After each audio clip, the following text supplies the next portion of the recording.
Good morning and namaskar, दोस्तों. My name is Tajinder Singh Nagpal, and I'm working here as a regional head in Future Generali Life Insurance Company Limited. I've created this video for education purpose only, and today's topic is insurance and insurance claims. तो friends, आज हम discuss कर रहे हैं कि क्या सारी insurance policies में हमारे परिवार को हमारे जाने के बाद क्लेम मिलेगा या नहीं. तो जानने की कोशिश करते हैं. आज का टॉपिक इसी के ऊपर है. So let's start today's topic.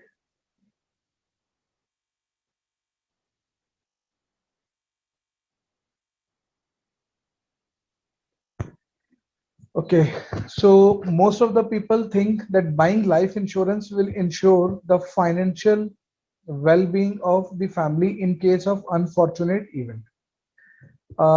ये स्लाइड क्या कह रही है? इसमें ये कह रहे हैं कि ज्यादातर लोग ये समझते हैं कि अगर आपने लाइफ इंश्योरेंस पॉलिसी ले ली है अपनी फैमिली के लिए इन केस ऑफ अनफॉर्चुनेट इवेंट, कोई भी मिसहैपनिंग के केस में, and that is also right, कुछ एक्सटेंट तक राइट है, but will see in our next slide. However, by only having a life insurance policy will not ensure that your spouse and your children will get insurance claim amount.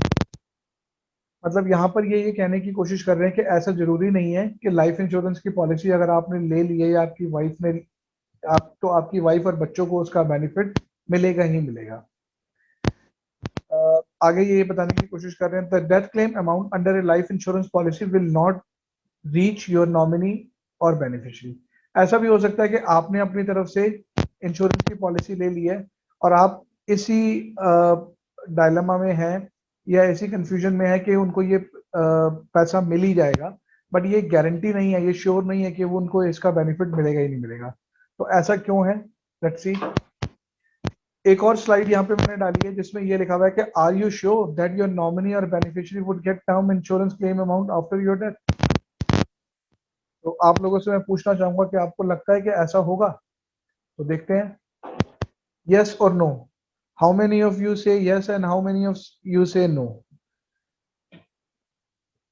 अगर आप लोग yes कह रहे हैं तो जानते हैं यस कितने लोग सही कह रहे हैं. यहाँ पे एक क्वेश्चन है, if he does not have any loan, if he does not have any creditor, if he does not owe to anybody in this society. इसका मतलब यह है कि ये जरूरी नहीं है कि आपने पॉलिसी ले ली है तो पॉलिसी का पैसा आपके फैमिली को मिल जाएगा. हो सकता है आपने मार्केट का कर्जा देना हो, आपने बैंक का लोन देना हो, आपने सोसाइटी को कुछ पैसा देना हो, तो जैसे ही आपकी फैमिली को क्लेम मिलेगा वो क्लेम का पैसा आपसे क्रेडिटर, सोसाइटी, बैंक अपना पैसा ले लेगा. There are so many if and so many if are there. तो बहुत सारी कंडीशंस हैं. तो ऐसे केस में हम क्या करें? क्या हम इंश्योरेंस की पॉलिसी ना लें? नहीं, बिल्कुल गलत. पॉलिसी हमें लेनी है, बट उस पॉलिसी में एक एक्स्ट्रा फीचर ऐड करके हम इन चीजों से अपने फैमिली को बचा सकते हैं. So let's move further. Insurance में एक बहुत इंपॉर्टेंट सेक्शन है, सेक्शन 6, विच इज एमडब्ल्यूपी एक्ट 1874. कितने लोगों को एमडब्ल्यूपी एक्ट के बारे में पता है? May be few. तो मैं नहीं पता तो कोई बात नहीं, मैं आपको बताता हूँ. एमडब्ल्यूपी एक्ट का मतलब है मैरिड वुमेन प्रॉपर्टी एक्ट. ये एक्ट 1874 में एस्टेब्लिश हुआ था और इस एक्ट का जो पर्पस है that is for complete protection to your family, right. तो लेट्स सी, आगे देखते हैं कि क्या ये एक्ट हमारे को बता रहा है. So everything you need to know about MWP act. Let's move further. So section 6, as I already explained to you, MWP Act section 6 में के अंडर में आता है. जैसे कि नाम से पता लग रहा है, married women property act. So these act is created for married women only. So the Married Women Property Act is intended to protect the property owned by women from relative and creditors, right? तो ये MWP Act क्यों बनाया गया था? कि आपकी property को protect करने के लिए रिलेटिव एंड क्रेडिटर से, जो भी आपके रिश्तेदार हैं या सोसाइटी के जिनका आपको पैसा देना है या मार्केट का जिसको पैसा देना है, उनसे प्रोटेक्ट करने के लिए. आगे चलते हैं। Under this act any property belonging to the women remain untouched even if the court attach their husband property for repayment of debt. तो इस एक्ट के अगर किसी ने पॉलिसी ली है तो even court can not touch your husband's property, right. तो कोर्ट भी आपसे आपका पैसा नहीं ले सकती है। The property is also protected in case of untimely death of the husband and bank wants to recover the dues through selling his assets. तो अगर आपने एमडब्ल्यूपी एक्ट में पॉलिसी ली है तो उस केस में बैंक भी आपकी हस्बैंड की प्रॉपर्टी के पैसे से आपकी एसेट्स को बेच नहीं सकता या रिकवरी नहीं कर सकता। While buying life insurance, it is important for the husband to get it under the MWP Act that will protect the financial interest of his wife and children. अगर आपकी फैमिली आप अपनी फैमिली के लिए life insurance policy ले लेते हैं एमडब्ल्यूपी act में, तो आप फाइनेंशियली अपनी फैमिली को सिक्योर कर लेते हैं, right. MWP act 1874 in insurance policy, देखते हैं इसमें क्या है आगे। अब क्वेश्चन ये आता है who should opt for life insurance under MWP act. तो जैसा कि मैंने आप लोगों को ऑलरेडी एक्सप्लेन किया है, any married man including widowers and divorcee can buy the life insurance policy in India under MWP act. मतलब कोई भी मैरिड आदमी, चाहे वो विडोअर है या डिवोर्सी है, यानी कि उसका डिवोर्स हो गया है तो भी वो एमडब्ल्यूपी एक्ट के अंडर में पॉलिसी ले सकता है। अगर वो विडोअर है, उसकी वाइफ की डेथ हो गई है, तो भी वो एमडब्ल्यूपी एक्ट के अंतर्गत पॉलिसी ले सकता है। The policy can be bought in a single name with the proposer being himself. तो पॉलिसी वो अपने सिंगल नाम पे ले सकता है, खुद ही लाइफ एश्योर्ड और खुद ही प्रपोजर बन के। लाइफ एश्योर्ड वो होता है जिसकी लाइफ का इंश्योरेंस हो रहा होता है, और प्रपोजर वो होता है जो पैसे या प्रीमियम पे कर रहा है। So not only term plans, you can by any life insurance policy under this act. तो ऐसा भी कहीं मैंडेटरी नहीं है कि आपको खाली टर्म प्लान में ये फैसिलिटी है, आप कोई भी इंश्योरेंस की पॉलिसी एमडब्ल्यूपी एक्ट में ले सकते हैं। Any businessman, salaried individual who have taken loan or other debts, those who wants to financially protect their wives, children from creditors, relative might have intention to cheat your family. तो कोई भी businessman, कोई भी salaried individual ये policy अपनी family के नाम पे ले सकता है, अपने आप को, अपने परिवार को लोन और अदर डेट से फाइनेंशियली प्रोटेक्ट करने के लिए। अब यहाँ पे मैंने थोड़ा सा डिफरेंशिएट किया है कि why MWP is better than normal policy. So let's see, without MWP creditors can claim for the benefit. जैसे कि मैंने आपको ऑलरेडी बता दिया है कि इसमें क्रेडिटर्स आपसे पैसा ले सकते हैं, बट एमडब्ल्यूपी एक्ट में only beneficiary can get the benefit. Without MWP में beneficiary can anyone in the family, आप किसी को भी बेनिफिशियरी बना सकते हैं। You can make beneficiary to your mother, your father, your brother और your sister, but in MWP act beneficiary can be wife और children only. So without MWP policy holder can cancel the policy, आप कभी भी उस policy को cancel करा सकते हैं, लेकिन एमडब्ल्यूपी एक्ट में policy can be cancel only if the beneficiary agrees. So let's move further. Now question arise, can an existing policy be turned into MWP policy? अब बहुत लोगों के दिमाग में ये आ रहा होगा कि हमने तो ऑलरेडी इंश्योरेंस की पॉलिसी ले रखी है, क्या उस पॉलिसी को हम एमडब्ल्यूपी एक्ट में कन्वर्ट करा सकते हैं? So answer is simply no. At the time of inception of the contract और at the time of proposal itself intention should be clear that insurance contract is for the express benefit.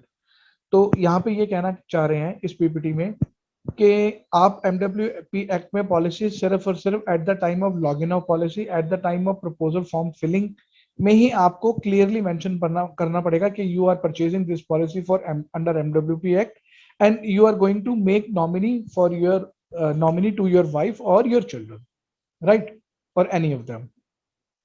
So in view of existing policy can not turn into MWP act. So who can be the beneficiaries? अब beneficiaries में कौन कौन बन सकता है? So beneficiary can be wife, children and wife. मैंने example भी दिया है, any of them or all of them. तो यहाँ पे आप बेनिफिशियरी वाइफ को बना सकते हैं, बच्चों को बना सकते हैं, और बच्चों और वाइफ दोनों को भी बना सकते हैं। All of them can be taken as a class और देयर इंडिविजुअल नेम्स।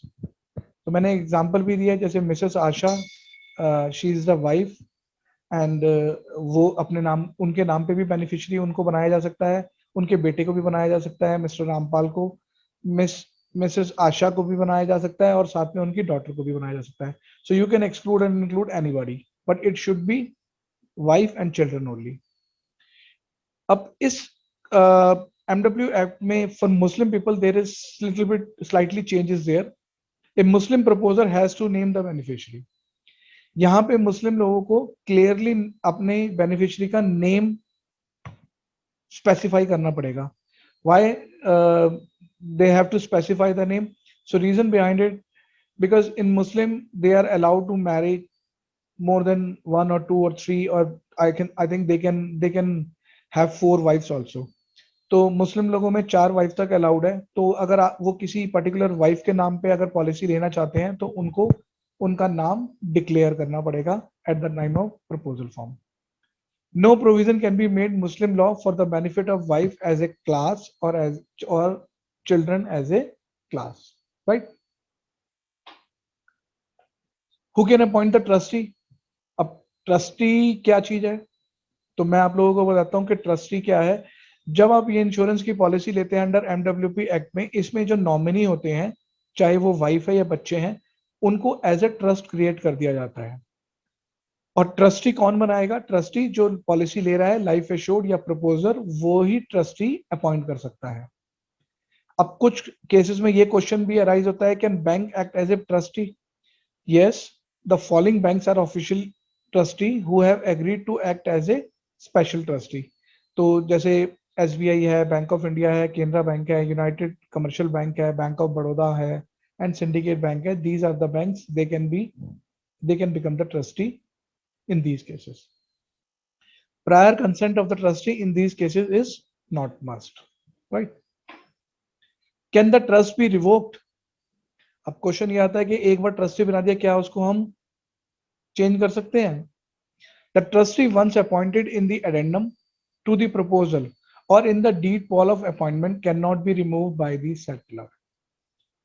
तो कहने का मतलब यह है कि अगर आपने एक बार अपना ट्रस्टी अपॉइंट कर दिया, later on you can not change it, life assured, unless there is a special power reserved to him there in that effect. अगर कोई स्पेशल पावर है, कोई स्पेशल पावर ऑलरेडी रिजर्व कर रखी है, then only he can change, otherwise he can not change the trustee. In case of death of beneficiary to whom the benefit is payable. अब ये question भी आता है कि लेट्स से मैंने अपनी वाइफ को नॉमिनी बनाया है और वाइफ की डेथ हो जाती है, तो इस केस में पैसा किसे मिलेगा?